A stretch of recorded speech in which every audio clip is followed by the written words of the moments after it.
제가 한 주간 동안 정시기도하며 불렀던 찬양이 오늘 이 찬양입니다. 주님의 십자가의 은혜가 여러분의 삶에 흐르기를 주의 이름으로 축원합니다.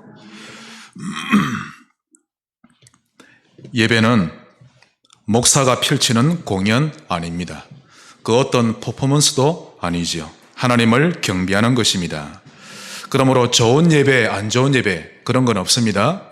하나님이 받으시는 예배, 받지 않으시는 예배가 있을 뿐이죠. 그래서 내 마음에 들고 들지 않고는 중요하지 않습니다. 예배에 대한 평가자는 내가 아니요 하나님이십니다. 교회가 좀 커지면 최고 사양의 악기를 동원해서 하나님께 예배 드릴 수 있다면 좋겠습니다만은 그렇다고 해서 영광을 더 받으시는 것이 아니죠. 온 마음을 다하고 뜻을 다하고 하나님께 집중하면 되는 것입니다. 그러므로 예배가 선택이 아니라 의무가 되시기를 바라고 지겨움이 아니라 행복이 되시기를 주의 이름으로 축원합니다. 오늘은 하나님이 원하시는 눈입니다. 한번 따라합시다. 눈. 예, 눈입니다. 무엇을 보기를 하나님이 원하십니까? 오늘 요셉의 눈을 우리가 반드시 회복해야 될 것입니다.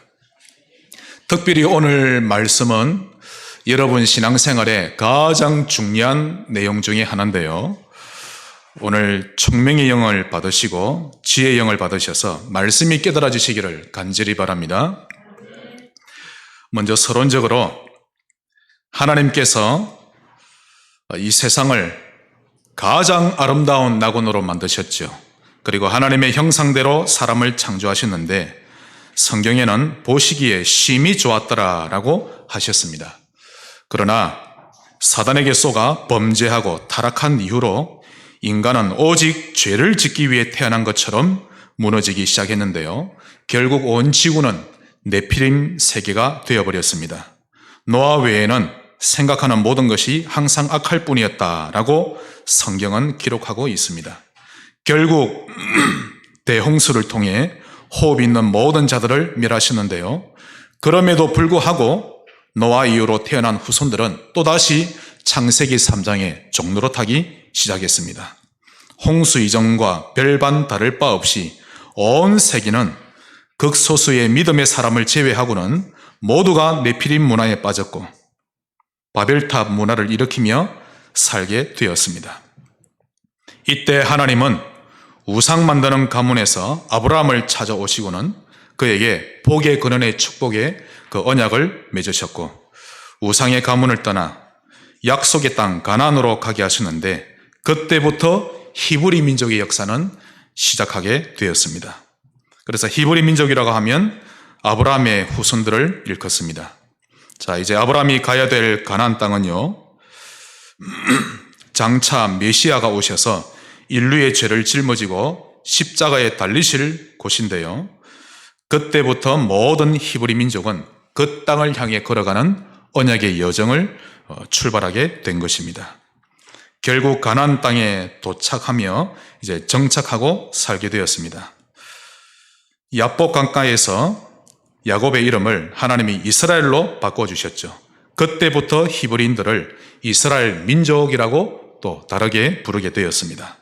이후에 요셉의 시대에는 7년 대흉년으로 인해 애굽으로 건너가게 되었고 세월이 흘러 요셉을 알지 못하는 애굽왕이 세워진 그때부터 이스라엘 민족은 노예살이가 시작되었습니다.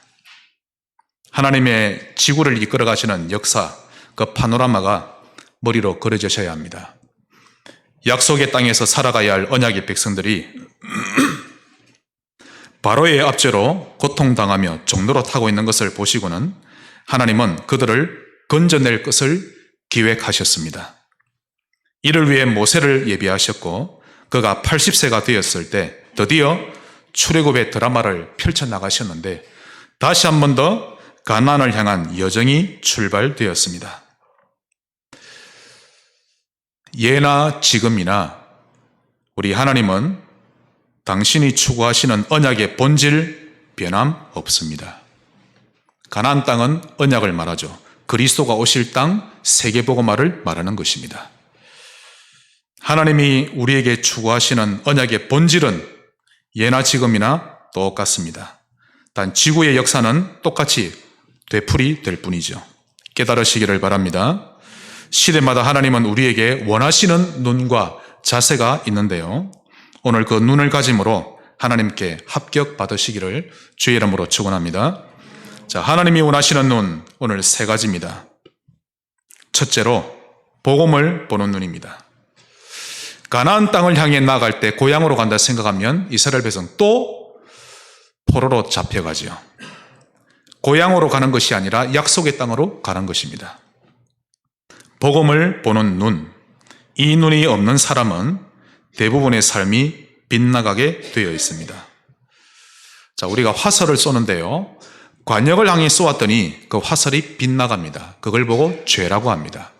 죄라고 하는 그 뜻의 이름이, 그 뜻이 화살을 관역에 쏘았더니 명중하지 못하고 빗나가 버린 것을 말하는데요.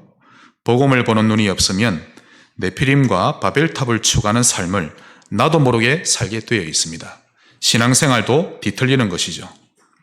이런 사람은 시간이 지나갈수록 복음적인 사람이 되지 못하고 사단이 각 개인과 가문에 파놓은 함정틀에 갇힌 채 살게 됩니다. 직분과 상관없이 그리 살게 돼 있죠. 창세기 3장에 있는 내 생각 중심, 6장의 육신 중심, 11장에 하나님께 도전하는 성공 중심, 이런 열매를 맺으며 살게 되어 있고요. 교회 안에서도 인간관계를 넘어서지 못해서 갈등만 키우다 결국 지치게 됩니다. 신앙생활이 계속 꼬인다는 것이죠. 복음을 보는 눈이 필요합니다. 복음이 무엇입니까? 첫째, 복음은 오직입니다. 매주마다 제가 강조하는데요. 아무리 강조해도 지나치지 않습니다. 복음은 오직입니다. 그러므로 먼저 근본 문제가 오직입니다. 지구의 문제는 창세기 3장에서 시작되었습니다. 너는 선악을 알게 하는 열매를 먹지 말라. 먹는 날에는 정령 죽으리라. 하와가 그것을 본즉 먹음직하고 보암직하고 지혜롭게 할 만큼 탐스럽기도 한 열매인지라. 그가 그것을 먹고 그의 남편에게도 주매 그도 먹은지라. 그때부터 사람은 하나님을 잃어버렸고 너희는 너희 아비 마귀에게서 났으니 주인도 바뀌었고요. 인간의 혼, 즉 지혜, 지식, 감정, 의지, 판단 모든 것이 고장나 버렸습니다. 물 밖으로 나와 퍼덕이는 물고기와 똑같은 신세가 되었죠. 사람이 인생을 살아가다 힘든 것은 사람 때문이 아닙니다. 하나님을 잊었기 때문에 힘든 것입니다. 또 여기서 보면 여러분 다 보입니다. 눈빛만 봐도 일주일 동안 하나님을 잊고 살았는지 그분을 누리며 살았는지 대부분에 보입니다. 하나님과의 교제 회복하시기 바랍니다. 제발 기도하세요, 여러분. 어젯밤에 제가 자려고 누웠는데 딸이 제게 오더니 누워있는 제 볼에 뽀뽀를 딱 하고 가는 거 있죠. 그 교제 아닙니까? 어떤 사람은 뭘 그리 유별나게 기도를 많이 하려고 하냐, 조금만 하면 됐지. 아니, 자식과 부모가 그게 유별난 겁니까? 지극히 정상적인 거지. 하나님을 제발 교제하며 사시기 바랍니다. 저는 우리 청년들에게 묻고 싶습니다. 녹취본을 주중에 몇 번 보는지. 나중에 개인적으로 제가 한번 물어보겠습니다. 근본 문제가 오직입니다.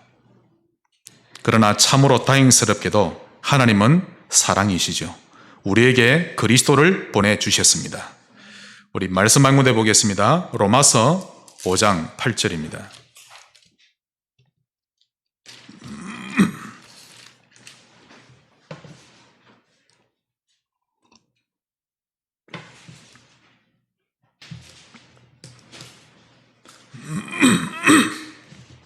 로마서 5장 8절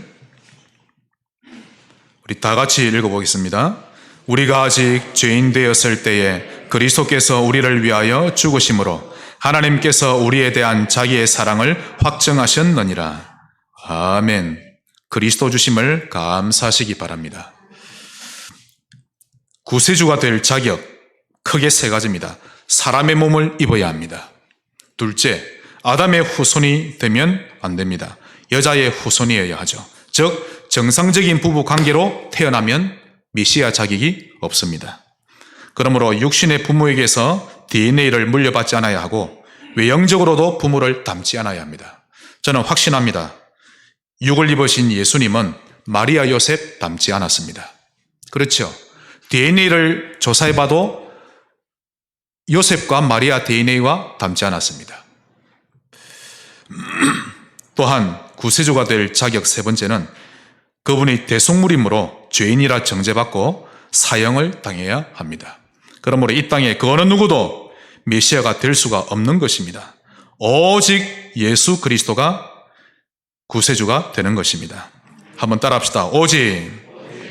결론 나셔야 됩니다. 매일 결론 나야 합니다.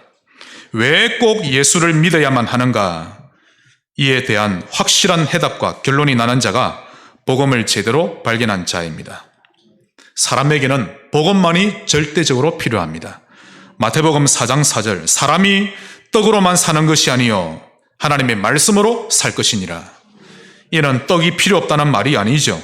문제는 떡이 내 인생의 어느 위치에 있느냐가 중요한 것입니다. 떡은 복음을 위해 좋은 도구에 그런 위치에 있어야 되지 그것이 나의 인생에 복음보다 앞선 주인 위치에 있으면 안 된다는 것입니다. 만약 그리 된다면 떡은 내게 본론이 되어버리죠. 사단의 전략입니다. 그렇게 살면 복음을 모르는 자연인들과 같은 인생으로 살아갈 뿐입니다. 실패하는 인생입니다. 그러므로 서론이 본론이 되어버리면 그는 실패하는 사람이 됩니다. 한국 교회와 세계 교회의 가장 큰 실패는 제가 볼 때 제일 큰 실패는 교회 강단에서 주로 떡을 말하고 있다는 것입니다. 간혹 예수님을 말할 때에도 그분을 떡의 메시아로만 말하고 있다는 것이죠. 그리 되면 세계는 죽습니다. 그 교회의 신자는 죽는 것입니다. 완전히 사닥의 전략입니다.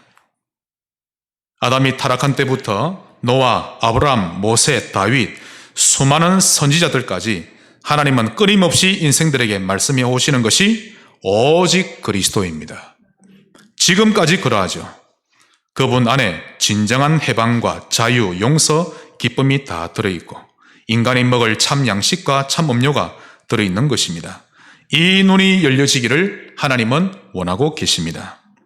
이 눈이 열리면요 평일이 즐겁습니다. 아침에 일어나면 뉴스를 보지 않습니다. 뉴스를 보지 않고 하나님을 바라보죠. 오늘 여러분들은 일어나시면 주는 그리스도시요 살아계신 하나님의 아들이십니다 라고 고백하시기 바랍니다. 그리스도에 대해 눈이 열리지 않는다면 그것이 어째서 기독교며 복음이라 할 수 있습니까? 제가 좀 무리하게 말하겠습니다. 엄격하게 말한다면 오직 그리스도가 아니면 그것은 복음이 아니요 기독교 아닙니다.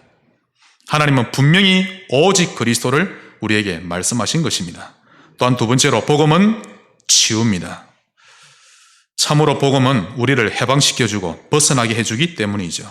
그러므로 악령에서 해방되어져야만이 복음을 누린 것이요 불신앙에서 벗어나고 내 생각이라는 틀에서 빠져나와야만 복음을 누린 것이라 말할 수 있는 것입니다. 또한 복음은 용서이기 때문에 치유입니다. 먼저 여러분 자신이 죄책감에서 벗어나야만 탕감받았음을 확신해야만 복음을 누린 것입니다. 죄책감에 잡혀 있으면요 아직 복음을 제대로 못 누린 것입니다. 또한 타인을 용서해야 복음으로 치유받은 것입니다. 즉 남의 허물을 탕감해줘야 치유가 시작됩니다. 용서되기 전까지는 그의 혼은 여전히 사단에게 주인 자리를 내어준 상태입니다. 혹 여러분 가운데 마음이 열리지 않는 사람이 한 명이라도 여러분에게 있다면 여러분은 현재 복음을 전혀 누리지 못하는 막힌 영적 상태입니다. 그러므로 예수님이 원수까지도 사랑하라고 하신 거죠. 심지어는 용서하는 수준을 넘어서서 사랑하라고까지 말씀하셨습니다. 왜냐하면 우리의 영적 상태가 막히면 안 되니까요. 아무 일 없었던 것처럼 깨끗하게 용서해 주시기 바랍니다. 그 원수를 만난 것도 나를 훈련시키시는 하나님의 큰 계획이 있었기 때문이죠. 신자가 복음을 못 누리는 만큼 억울한 일은 없는 것입니다. 한 번은 유 목사님이 예를 드셨는데요. 그분이 한창 전도하러 다니실 때 어떤 남자에게 복음을 전했는데 그 남자가 하는 말이 나는 이웃집 여자 때문에 예수를 안 믿습니다 라고 하더랍니다. 왜 안 믿습니까? 라고 하니까 그 여자가 교회 집사인데 천하의 악질이요 나쁜 여자라는 겁니다. 좀 이웃에게 안 좋은 좀 이기적으로 했겠죠. 그때 유 목사님이 대답하시기를 그 여자 때문에 지옥에 가줄 필요는 없습니다 라고 대답해 줬다고 합니다. 사람이 특히 신자가 사람 때문에 복음을 못 누린다면 가장 중요한 것을 다 놓친 것입니다. 우리 성지교회는 오늘부터 그런 낮은 수준을 버리고 서밋 수준 되시기를 바랍니다. 만약 우리 청년들이 사람을 품지 못해서 힘겨워하고 신앙생활이 안 된다면 하나님 앞에서 갱신하세요. 오늘부터 스타일을 바꾸시기 바랍니다. 용서 안 될 자가 없어야 합니다. 부모를 죽인 원수라 할지라도 우리가 용서할 수 있는 것인데 그런 건 어른 따라하면 안 됩니다. 용서가 수월케 되는 어른이 되시기를 바랍니다. 만약 그리 된다면 다른 세계를 경험하게 될 것입니다. 다시 말씀드립니다. 용서라는 이 자그마한 산을 하나 넘지 못하면요 신앙생활 다 막힙니다. 일단 강단이 안 들어옵니다. 여러분 만약 목사가 걸리면요 빨리 회복해야 합니다. 여러분이 큰 타격입니다. 저도 갱신해야 되지만 성도 간에도 마찬가지입니다. 예수님의 사랑 회복하시기 바랍니다. 복음은 치유입니다. 그리고 세 번째로 복음은 서밋입니다. 복음이라는 것은 사람을 구원하고 치유를 하더니 결국 서밋으로 업그레이드 시키는 거 있죠. 먼저 신분이 서밋이 됩니다. 마귀 자녀에서 하나님 자녀로 업그레이드 되어버립니다. 그리고 우리 생각이 서밋으로 업그레이드 됩니다. 저는 10년 전과 20년 전 완전 다릅니다. 예전에는 얼마나 개판이었는지 아시겠죠? 얼마나 하나님께 감사한지 이 복음이 우리를 서밋으로 바꾸어 놓는 것입니다. 어리석은 자는 말합니다. 늘 자신이 피해자라고만 생각하죠. 내만 당했다라고 생각합니다. 그러나 복음을 알면 알수록 그런 사람은 갱신할 부분을 찾아내는 것입니다. 복음 누리세요. 복음 누리는 것이 모든 것 되어야 합니다. 불신자들도 서로 싸우고 나면 술 한잔하면서 털어버리는 것 아닙니까? 신자가 끝까지 가면 정말 복음을 못 누리는 겁니다. 의외로 교회에서 돈을 떼인 사람 많습니다, 여러분. 특히 장로에게 돈 떼인 사람요 정말 많습니다. 그것 때문에 신앙생활 딱 접는 사람 진짜 많습니다. 그게 사단의 전략이었죠. 그렇다 할지라도 복음만 해서 회복해야 합니다. 하나님이 100배로 주실 것입니다. 또 어리석은 자는 철없는 자식은 늘 불만입니다. 부모님이 다른 형제들만 이뻐하고 자신은 가장 미워한다고 생각하죠. 그러나 철든 자식은 부모의 입장을 헤아릴 줄 압니다. 철든 신자는 어떻게 하면 교회를 하나 되게 할까를 생각합니다. 생각이 멋있으면 사는 것도 멋있게 사는 것이죠. 자, 그러므로 이 눈이라고 하는 것은 컨셉입니다. 즉 이유를 말하죠. 난 왜 태어났을까? 이유를 발견하셔야 됩니다. 거기에 복음에 대한 비밀 다 들어있습니다. 왜 하나님은 나에게 복음을 주셨는가? 왜 예수는 이 땅에 오셨는가? 나는 왜 이런 가문에 태어났고 남자로 태어났고 여자로 태어났고 왜 나는 이런 성품인가? 그걸 복음 안에서 발견하시면요 하나님이 원하시는 눈 열리게 되어 있는 것입니다.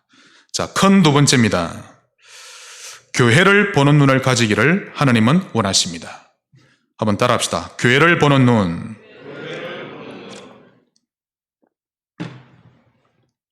오늘 여러분이 이 눈을 뜨시고 후대들의 어두운 눈을 열어주시기 바랍니다. 카페는 오전에 열었다가 열심히 일하고 오후에 문 닫죠? 저 앞에 있는 메가마켓 오전에 열었다가 열심히 일하고 밤에 문 닫습니다. 시청 오전에 문 열었다가 저녁에 문 닫습니다. 대부분의 그러하죠. 오전에 문 열고 열심히 일하고 저녁에 마무리 짓고 불을 끄고 문을 닫는데요. 교회는 그런 곳이 아닙니다. 24시간 불이 켜진 곳이 교회입니다. 성막에서처럼 다 같이 모여서 예배드리며 말씀의 떡을 떼어 먹고 기도의 향을 피워서 올려드립니다. 그리고는 흩어져서도 말씀의 떡을 먹고 기도의 불을 밝히며 교회 기능을 가지는 것이 하나님이 원하시는 교회의 모습입니다. 할렐루야. 그러므로 교회의 올바른 의미는 성막, 회막, 장막입니다.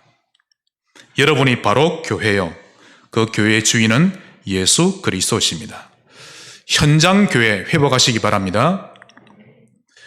그러므로 교회에서 가장 주의해야 될 것이 바로 불신앙입니다. 이 불신앙은 혈관 속에 흐르는 찌꺼기와 같아서 어느 날 우리의 혈관을 막아버리죠. 그래서 뇌경색, 심근경색 그렇게 되어버립니다. 원활한 흐름이 되지 못하게 하죠.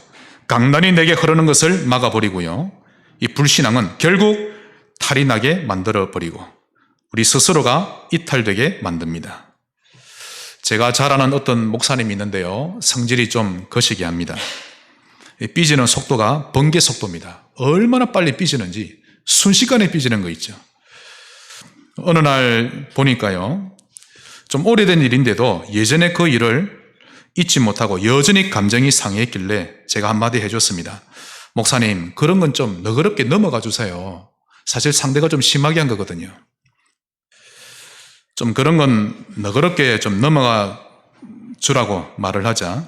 난 원래 그래요 하는 거 있죠. 다 인상을 쓰고. 좀처럼 닫힌 문을 열지 않습니다. 난 원래 그래요.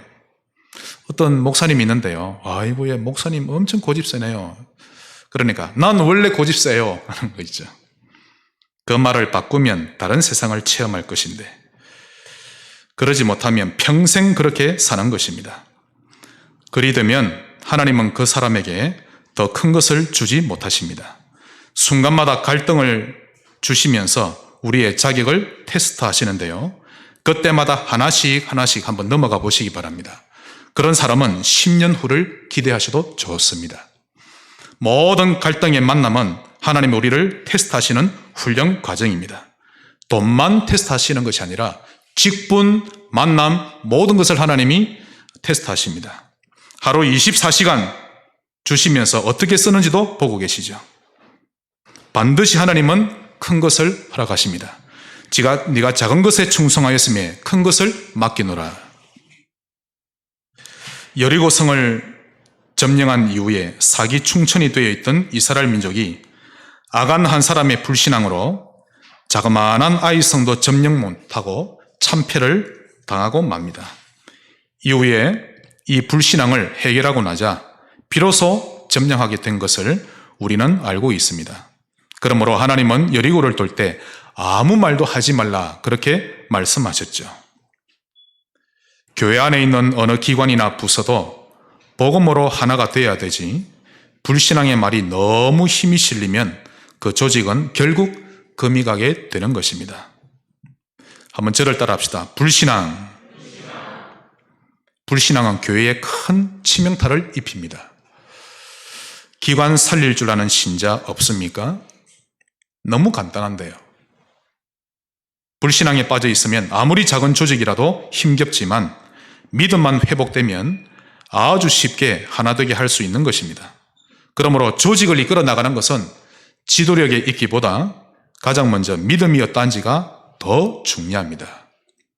아무리 지도력이 뛰어날지라도 불신앙의 지도력을 발휘하면 그 배는 다른 데로 가버리죠. 오늘 믿음 회복하시기 바랍니다. 정말 여러분의 영안을 뜨셔야 합니다. 술, 담배, 그게 뭐 그리 큰 죄가 됩니까? 괜찮습니다, 여러분. 그런 것보다 신자가 불신앙의 말을 내뱉는 것이 몇 값을 더 큰 죄입니다. 하나님은 술이나 담배 때문에 응답 안 하시는 것이 아니라 불신앙을 선택하고 있는 것과 제단 생활이 안 되는 것 때문에 응답하지 않고 계신 것입니다. 가와만사성이란 걸 아시죠? 먼저 집안이 평안해야 바깥일도 힘있게 할 수 있다는 뜻인데 우리 교회 안이 먼저 하나가 되고 유기적으로 돌아가져야 바깥 사역도 제대로 해낼 수 있다는 뜻이 됩니다. 모든 기관이 하나 되시기를 주의 이름으로 축원합니다. 그러므로 교회는 서로 부족한 것은 전혀 문제되지 않습니다. 살아온 환경이 다르고 배운 것도 다르고 성격도 다르죠. 경제 수준도 다른데 그런 것은 전혀 문제되지 않습니다. 작은 불신앙의 한 말이 교회를 흔들어 놓는 것입니다. 이런 분들이 있습니다. 나는 나름 옳은 말을 한다고 했는데 그런데 결과적으로 보면 그 한마디의 말로 교회가 시험 들기도 하죠. 그러므로 옳은 말보다 복음적인 말을 하려 하고 시시비비를 가리기보다 교회에 덕이 되는지 안 되는지를 먼저 생각해 봐야 하는 것입니다. 참 이 말을 제가 여러 사람에게 말했는데요. 정말 못 알아듣는 거 있죠.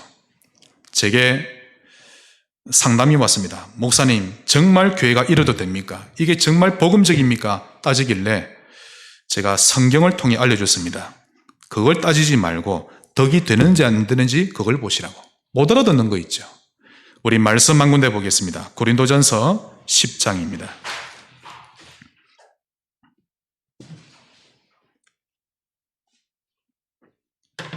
오늘 성경적인 교회관과 성경적인 지혜를 꼭 깨달으시기 바랍니다. 고린도전서 10장 23절. 자, 우리가 예수를 믿으면 죄사함 받고 의인입니다. 정죄함 받지 않죠. 무엇이든 다 할 수 있습니다. 제사상에 바쳐진 음식 먹어도 됩니다. 예, 술, 담배도 문제가 아니죠. 우리 60만 배를 뿐인데. 그런데 23절, 신자는 어떻게 살아야 합니까?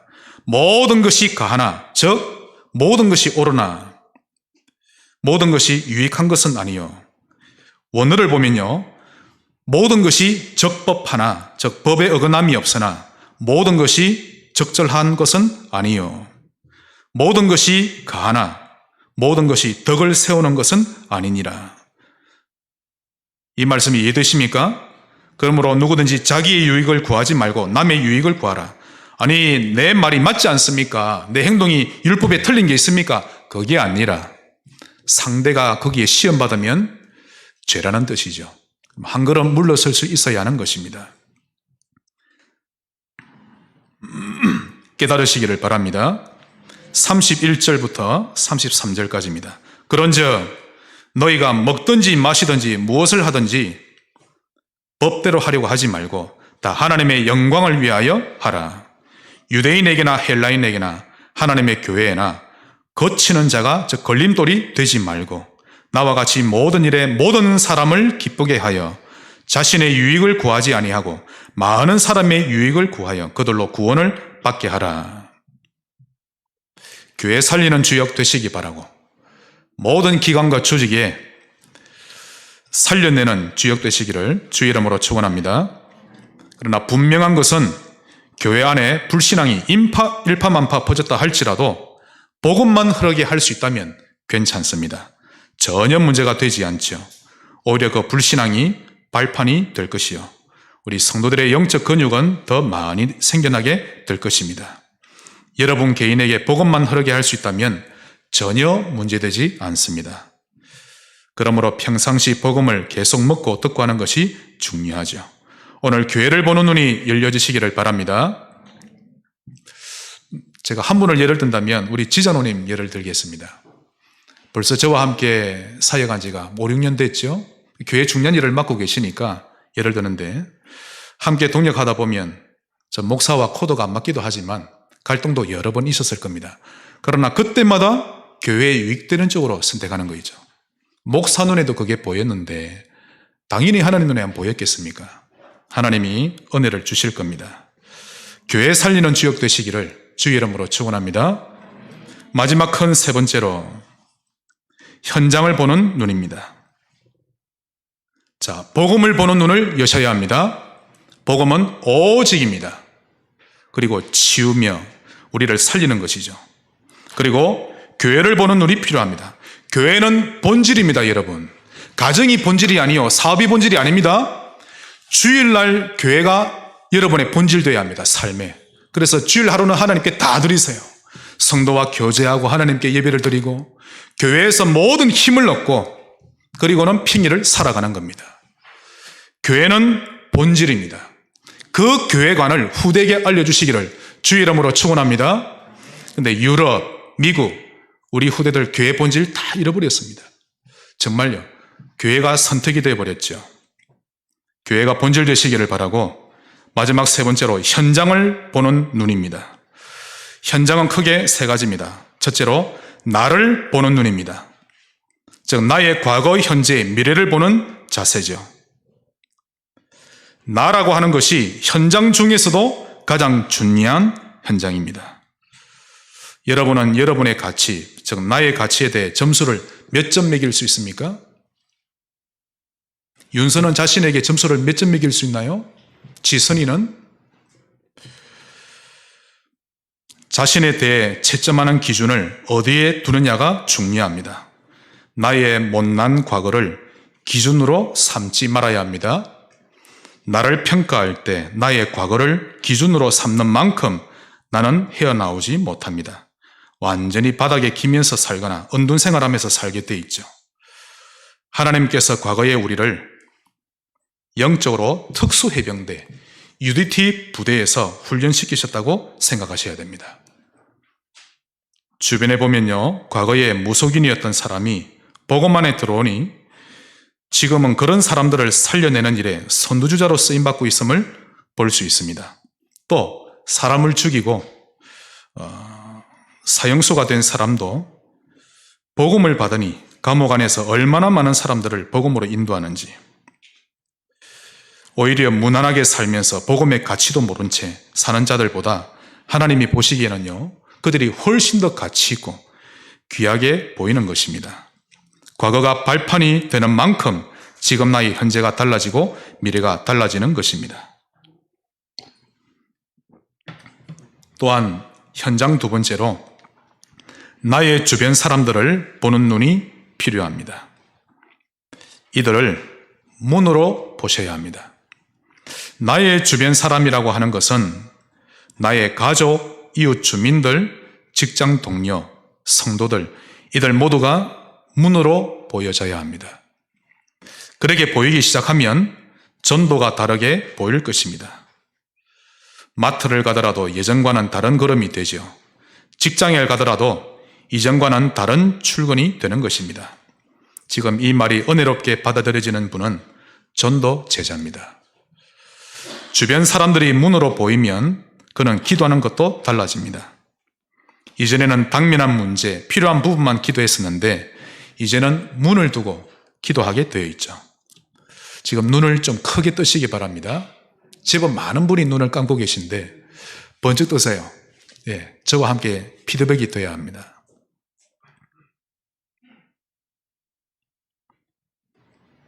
그 문을 중심으로 하루의 스케줄을 정하기도 하고 그 문을 중심으로 나들이 가는 것도 정하고 그런 삶이 되는 것입니다.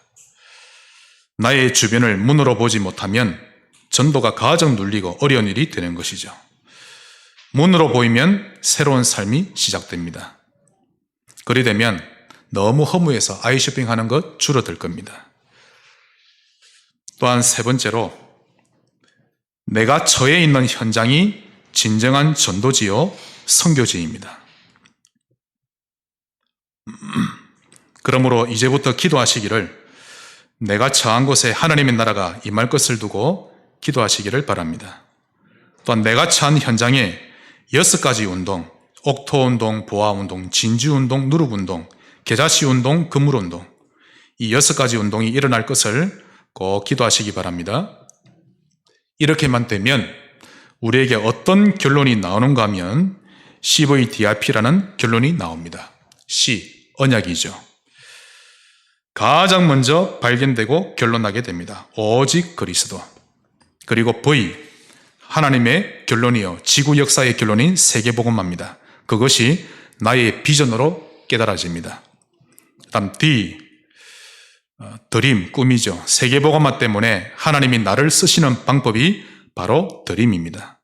우리 각자에게는 꿈을 주시고 그것을 통해 복음이 전달되기를 하나님은 바라고 계십니다. 그러나 그 꿈이 24시가 돼야 진짜 꿈입니다. 되면 하고 안 되면 어쩔 수 없고 그런 것은 진정한 꿈이 아니죠. 예를 들면 우리 준현이 같은 경우에는 의료행정 계통에서 진짜 세계복음화의 주자로 달리고 싶다는 마음이 24시가 되어지면 그걸 품고 도전하면 됩니다. 또 성인이 같은 경우에는 군 선교사 이 단어가 24시 되면 하나님은 만남의 축복을 주실 겁니다. 24가 되지 않으면 아직 하나님이 응답하지 않으시죠. 그 다음 I입니다. 이미지. 꿈이 24가 되면 그림 그리는 것이 쉽게 되어집니다. 이런 사람은 기도 시간이 행복하죠. 나로 인해 이루어질 하나님의 역사를 그려보기 때문입니다. 모세와 여호수아는 가나안에 들어가기 40년 전부터 이미 가나안 땅에 들어가서 7 족속과 31 왕을 몰아내고 그 땅을 이스라엘 12지파에 어떻게 분배하며 정복할지를 이미 그림을 그리고 있었던 것입니다.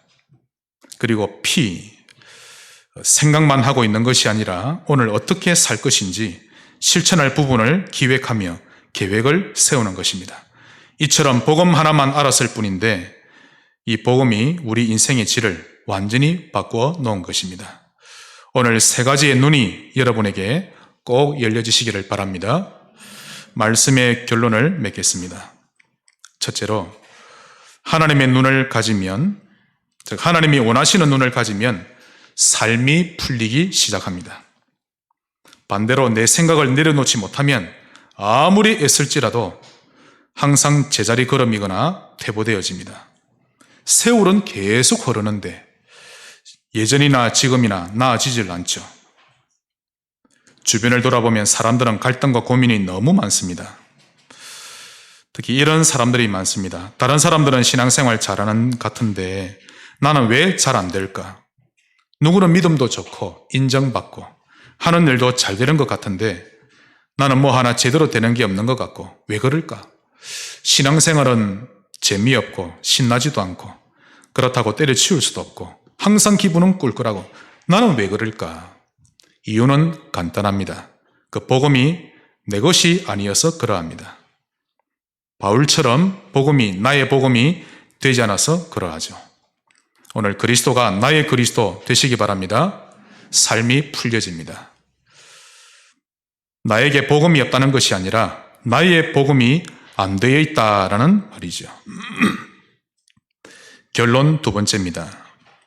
가정예배를 회복하시기 바랍니다.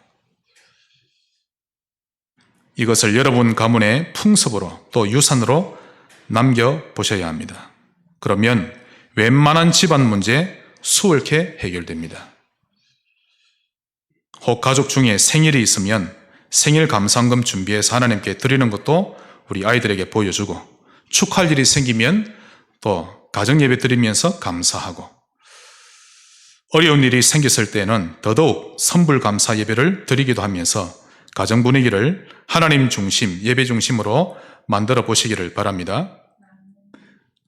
한 번씩 가정예배 시간을 어기면 벌금제도 한번 만들어 보시고 또 벌칙도 주시고 그걸 모아다가 또 요긴한 데 쓰기도 하면서 여러분의 가정 분위기를 복음 누리는 분위기로 꼭 만들어 보시기 바랍니다. 말세지 말입니다. 가면 갈수록 사람들이 자기를 사랑하고 돈을 사랑하고 거룩하지 않고 쾌락 사랑하기를 하나님 사랑하는 것보다 더한 시대가 되어져 가고 있습니다. 하나님을 사랑하는 신자 찾아보기가 쉽지 않고 신앙생활을 편리주의와 선택주의로 가는 추세입니다. 우리 후대들을 하나님 중심의 신자로 키우는 것 여간 쉽지 않습니다. 시대 분위기 또한 따라주질 않죠. 오늘 하나님이 원하시는 눈을 가지는 그런 개인과 가정 되시기 바랍니다. 복음 누리는 신자 꼭 되시기 바랍니다. 한 가지 예만 들고 마치겠습니다. 삼성의 이건희 회장이 죽기 전에 자기와 가까운 사람 중에 크리스찬이 한 명 있었는데요. 그가 조용히 물었습니다. 진짜 기독교란 무엇인가? 진짜 기독교가 무엇인지 자네는 내게 말해줄 수 있는가? 라고 물었습니다. 그분이 그 신자가 답하기를 우리 교회 목사님을 모셔오겠습니다 라고 하니까 유 회장이 그냥 눈을 감으면서 그냥 놔두라고 하더랍니다. 왜 그랬을까요? 이유는 기독교가 진짜가 맞다면 어떤 그리스도인이든 당당하게 말할 수 있는 것 아닙니까? 꼭 훈련받은 목사만이 아니라 어린아이를 할지라도 교회의 집사를 할지라도 복음이 진리가 맞다면 당연히 감격이 있는 것이요. 누구를 만나든 당당하게 복음을 말할 수 있는 것인데 그 순간에 목사를 데려와야만 말할 수 있는 거라면 또 하나의 종교 교리를 듣는 것과 다를 바 뭐가 있습니까? 평생을 회장으로 남을 가르치며 살았던 회장인데 그러니 놔두라고 그랬죠. 복음이 과연 진리, 생명, 길이 맞다면 설명을 잘 못할지라도 복음에 대한 감동과 감격이 그의 사람에게서 풍겨났을 것인데 그러지 못했다라는 뜻이 됩니다. 오늘 오직 복음의 영적 상태 만드시기를 주의 이름으로 축원합니다. 감사드립니다. 하나님이 원하시는 눈을 가진 신자 되게 하옵소서. 예수님 이름으로 기도합니다. 아멘.